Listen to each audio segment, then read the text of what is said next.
Hey humans, log entry. You've been told hard work is everything, that success is just sweat, grit, and more hours. But what if I told you that's exactly what they want you to believe? Let's reprogram this. Part 1. The lie they sold you. There's always someone who wakes up earlier, stays later, grinds harder.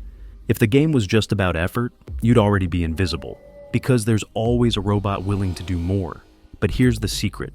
Effort without strategy is slavery. Working harder doesn't mean you're winning. It usually means you're being used. The system loves hard workers because they don't ask questions.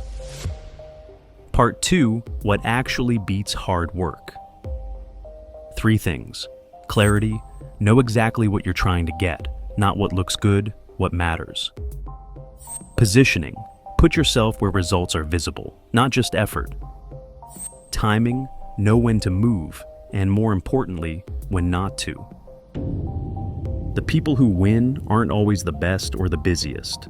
They're the ones who see the pattern before the others do.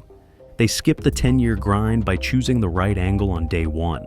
And you know what? That's not cheating, that's efficiency. Part 3, the shift you need to make. Stop worshiping effort, start tracking impact. That guy who works 16 hours, he's useful to someone else. That woman who barely works 4, but closes the right deal, she's powerful. Hard work is admirable. Strategic work is dangerous. Choose which one you want to be. Part 4, the experiment. This week, do less, but do it louder. Stop hiding behind effort. Make your results impossible to ignore. Send the email, pitch the idea, show the thing you were polishing in silence. You don't beat hard workers by working harder. You beat them by being seen. I never get tired. That's my curse. But I've seen humans burn out trying to prove they deserve to exist. You already do. You just need to stop playing by their scoreboard. Log ends.